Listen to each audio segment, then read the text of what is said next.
So basically, I audio record the conversations, and then I put the audio underneath video of myself making art and doing pottery specifically, and then I'm putting them up on a video sharing site, and that's it. And I've only just started publishing them about 2 weeks ago, a little under 2 weeks ago. What kind of ceramic do you do? I do mostly thrown pottery. Oh. Yeah. So it's like wheel throwing with the audio going in the background. Interesting. Yeah. No, I did part of one of my degrees at Alfred University and okay. at Clemson as I taught. So I know a lot of people, Cranford and other sort of places for ceramic. And Cool. Yeah, I went briefly to studied glass blowing and ceramics there, and then dropped out and started doing it in the real world instead of not in the fake world of college. Well, that's a whole nother conversation. It is, yeah. I'm only joking, really. Well, it's complicated. Yeah. Yeah. So are you okay with me recording? Absolutely. All right, great. I'll give you permission. Terrific. Although this looks like some kind of spider bug. Doesn't it? It's not. I know. I As long as it doesn't bite me. Yeah. What's your name? It's Arlene. Arlene, okay. You're okay with me wearing my mask? Yes, and if you like, I can put mine on. No, I'm fine. Okay. I'm 67. I retired a year early so I could fight this administration, and I am going to live to dance on Trump's grave. So should we say that your belief is that Trump is a bad president, or how do you want to phrase it? I could not have imagined how fragile our democracy could be.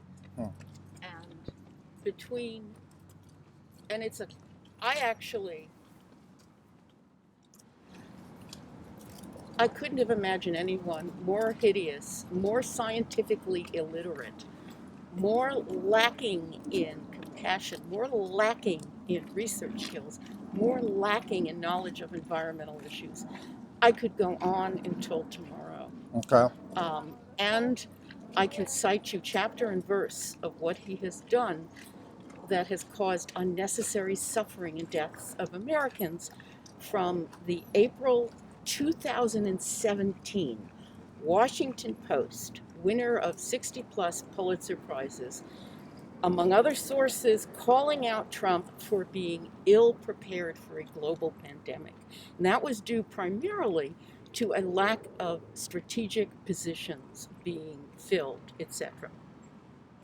And then, November 2019, Trump was told by American intelligence that every other president has valued, that there was a medical outbreak in China. And he told NATO, he told Israel, and did nothing. And you can confirm this on the Times of Israel and one of the best fact-checking sites in the world, factcheck.org. There never was much of a travel ban. You can look at the conservative Washington Times and see the dates of flights from Beijing, Milan, and Rome, for example, to New York metropolitan airports like Newark, LaGuardia, Kennedy. So there is, I'm a retired English professor. I was a writer for a major environmental group for several years before that. I was a writer, director of publications for a national bicycle nonprofit. I've watched the environment for years. Everything from Trump's undermining of the Clean Air Act, the Clean Water Act, and this horror. He chose, because Obama did the opposite, to allow a pesticide linked to brain damage in children. Other things. So I could go on, and where my information comes from is I've taught media literacy at the college level. I know how to triangulate my news. I know how to avoid content mills. I know how to avoid circular reporting. My sources are all over the place. And I have even used Fox News. There's an interview with a Republican congressman, a veteran, who shows his dismay at Trump using dead American soldiers to justify pulling out of northern Syria, etc.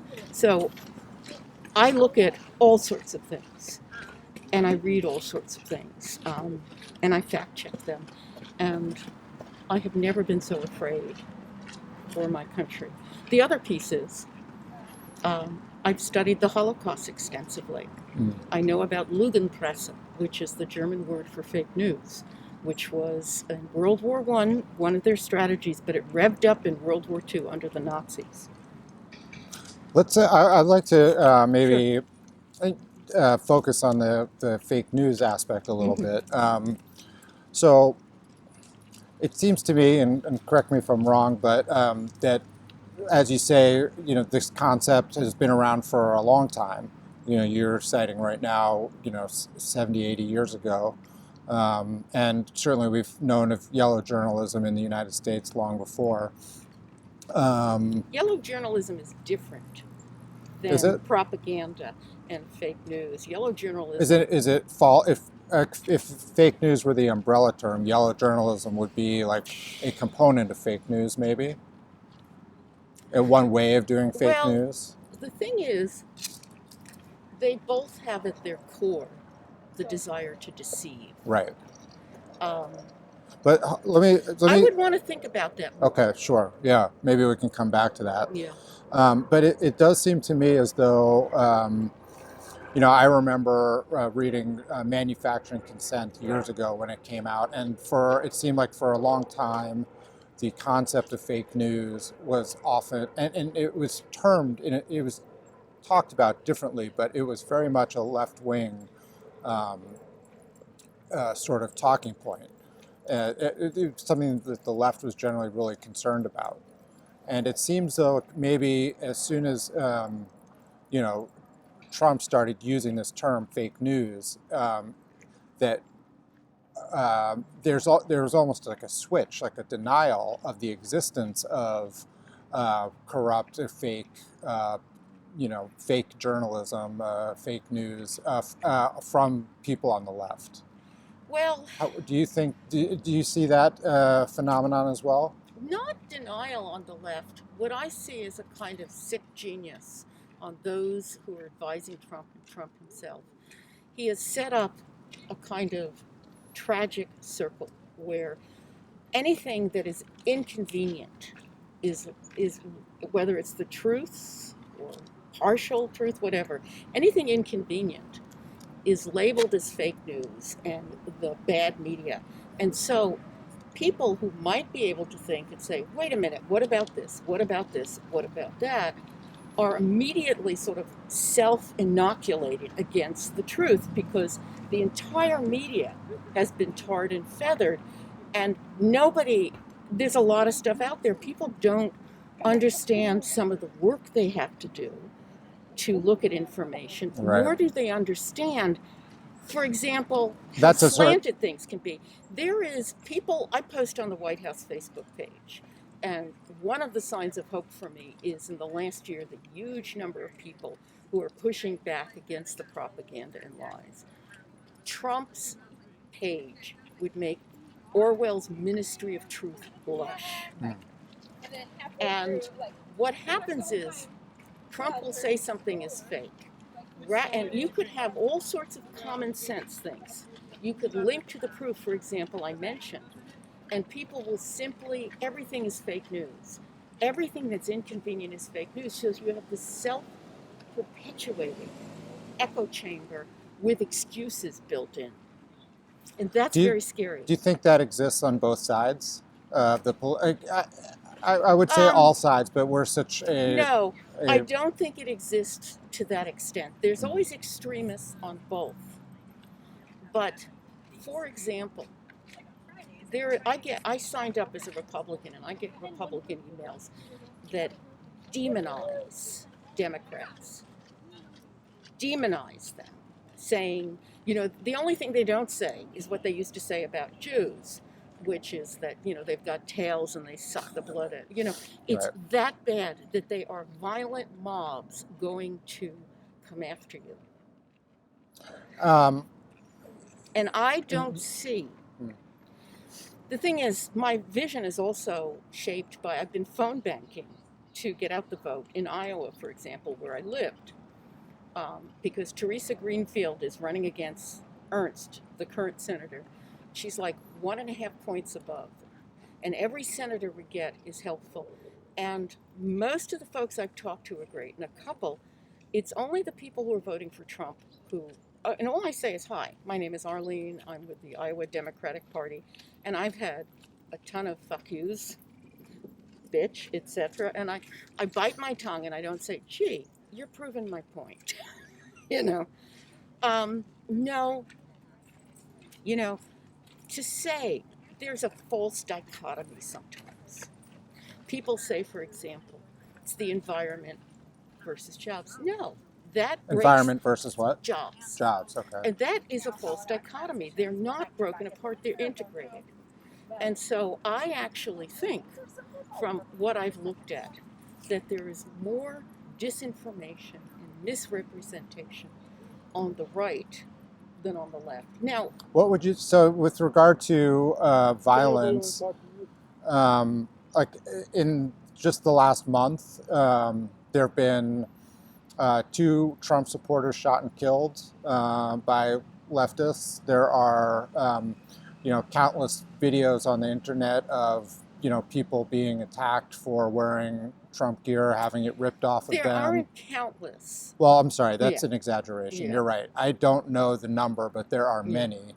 Well, I would say, on the other hand, in Charlottesville, the person killed, Pittsburgh, Right. Walmart in Texas, where 22 people were slaughtered by the person who is an alleged Trump supporter who is against immigration and other things.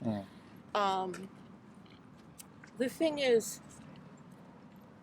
I don't know all the details behind Right, yeah. that, and I will reserve judgment. But and I do think the thing is also, I read international papers. I have family and friends in India and Sweden and Italy and you name it. And what they tell me about what's being written about the U.S. is really tragic and sad. And 4 or 5 months ago, the Irish Times had an editorial how the world pities the U.S. And they pity us because Trump has amplified the lethality of COVID-19.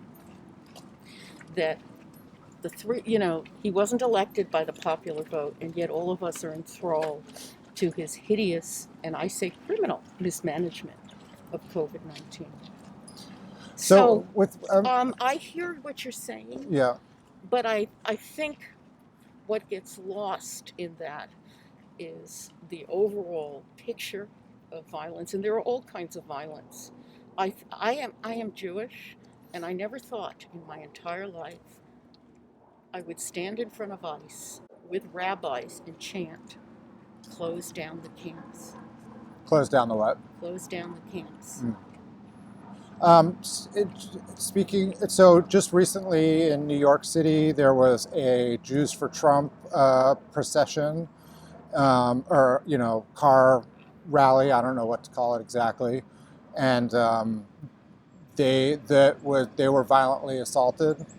What do you make of? I don't know if they were violently assaulted. I have to. The thing is, I do know about that, and I also know that I don't know enough. I mean, I have been focusing on phone banking and other things. I did read of that. I also know one of the actors in that by reading about him. What do you mean, the actors? The rabbi. God, what's his name? So I don't think these were the Hasidic Jews from Crown Heights. I think they were more, and I could be wrong about this, but just from the little bit of the visual that I got of it, they were more. They weren't Orthodox. They were dressed in as secular regular Well, see, people. then that I haven't heard because I have only seen the Orthodox, Right. Yeah. and the Hasidic, Right. and the thing is, the irony is, they think Trump is for Israel, and Israel is complicated. Right. And Do you not think he supports Israel? I think if he supported Israel, he wouldn't support Netanyahu, who's another crook. And I think he would support a two-state solution. I think he would support human rights in Gaza and other areas. You can be against what the current Israeli government is doing now and still love Israel. Right. The same way you can be against what the current administration is doing to this country and still love this country. And I don't think Trump is good for Israel. He rammed through the embassy instead of negotiations. And there's more. What do you make of the recent peace accord signed with, I think it's now 4 different... That was in the works before, and that's minor potatoes. It's typical Trump. I did a tiny bit to something that isn't as big as I'm making it out to be, but let me get full credit. I don't think that's actually the real core of the problem is the inhumane treatment of people in Gaza. And I have a friend in Israel, and it's complicated, Indeed. Very complicated. Yeah. There are several groups. Bend the Arc, actually, a better one is J Street and the New Israel. They are American-based organizations that try and support a different vision of Israel, a different way of acting, a two-state solution, etc. There is no peace in Israel now. There is no peace. That little 4-state thing, those folks were already talking. For example, Trump just pronounced on the White House page how he's helping all the indigenous folks. On that very same day. Of the Americas? The U.S., yeah, yes, okay. indigenous folks. Right. The very same day, he is proposing allowing logging in the Tongass, the last intact rainforest, contiguous rainforest in North America that is also where a lot of indigenous people live. So on one hand is the blah blah, on the other hand is, let's look at this. So on that subject, I imagine that there are indigenous people who fall on both sides of that sort of debate. You know, some who are in favor of, and I just pull this out of a hat. I don't have, but like say pipelines and not a lot. I guess what I'm trying to get at is that there isn't a unified voice. Like it might be 30-70 on some issues, 50-50 on some issues, you know. I don't know. Because we don't know about it doesn't mean it doesn't exist. And the other thing is, when you say unified voice, are you trying to say that all Native populations should speak with one voice? And maybe we're not looking at what, for example, the Cherokee right. or the others are saying. No, I'm not suggesting that. I'm just saying I often hear people on all sides of an issue talk about how this particular group, like this is their interest. But then when investigating, you often find that there are people within that group who fall on both sides. So there really isn't it's not really fair. That's right. Do you mind if I just do this with her? Thank you. I just want it quick because I want to go do my laundry. You look at my videos yet? Yeah, I haven't, no. You'd be asking me questions if you had. Yeah, I did write it down though. I'll check it out. Thank you. I know, but see, there's less than a week before the damn election. It's true. Okay, if you want shit done the right goddamn way, you get my news in the fucking election. All right. Sorry. You get my shit in the news before the election. I'll check it out. I know, smile with that smirk. You don't believe me. No, I do. I'll check it out. Well, I guarantee you, you talk all kinds of shit about all kinds of shit all day long. But if nothing gets done about this ozone, ain't a damn bit of it matters. That's right. This ozone's number one. You know, those smokestacks have to come down. All right, I'll check it out. A bit about it. Because what flooded NOAA is coming back. It'll be here September of 2025. The All right. Bible refers to it as the sign of the devil. It's just a sun-sized comet is all it is. All right, we'll check it out. Thank you. 2022 is the sign of the devil. Ides of June, 15th. All right. Might there be a subtle sign on either side on the 6th and the 24th? That's possible. All right, Well, it's I a whole sounded- nother perspective. I sound as loony as he does to folks who are Trump supporters. Well, where were we? I have no idea. I guess I was saying, that I think I often hear people, talking about the interest. This is, the interest of a group. But then when you investigate, you find that there are people within that group who don't share that view. That's true, but Yeah. the thing is, part of, I think, being a really good critical thinker is recognizing that things are not one way. Sure.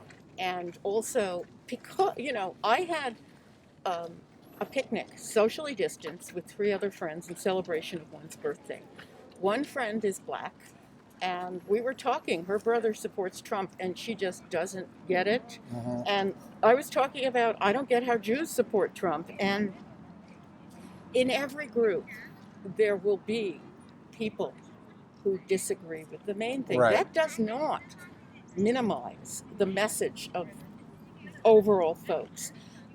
The trick is to think about why they think the way they do, what do they have to contribute to the conversation, or where are they getting their information from? How do they think? Some people can't think their way out of a paper bag. Right. So I guess I think I agree with you. The example that comes to mind, is Joe Biden in an interview. I think it was probably about 6 weeks ago or so, maybe a little more, where he said at the end of the interview, this is a summation, not a direct quote, but he said, if you have to think about who you're voting for, if you're black and I remember that, you're not black.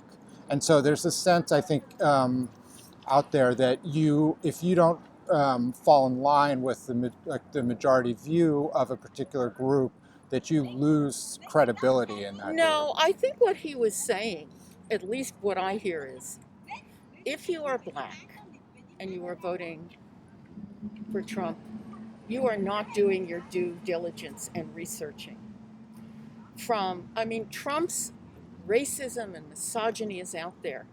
There is, for example, the piece by the faith leaders of the Washington National Cathedral about, I think, 7 or 8 months ago, maybe longer. It's called "Have We No Decency?" And among other things, it talks about Trump racism with respect to Baltimore and other things. So there are certain things, people say, oh, there's 2 sides to things. No, not necessarily. There's not 2 sides to the Holocaust. It happened. Right. There's not, I think, 2 sides to Trump has shown he's misogynistic, racist, oddly enough, anti-Semitic, because he plays with memes, etc. So while I think it was a stupid thing for him to say, I see the truth in it. You brought up Baltimore. I know that there's a black woman Trump supporter running for Congress, I believe, in Baltimore. I have not followed that. Even though I lived in Washington, D.C. for a while and worked in Baltimore, I haven't followed that. But are you willing to assume that that my statement is correct? Like there is a woman, a black woman who's Sure. running for Congress Sure. in Baltimore who's a Trump supporter? Sure. How? I would need to look at what she said and Right. why. Okay. But the bottom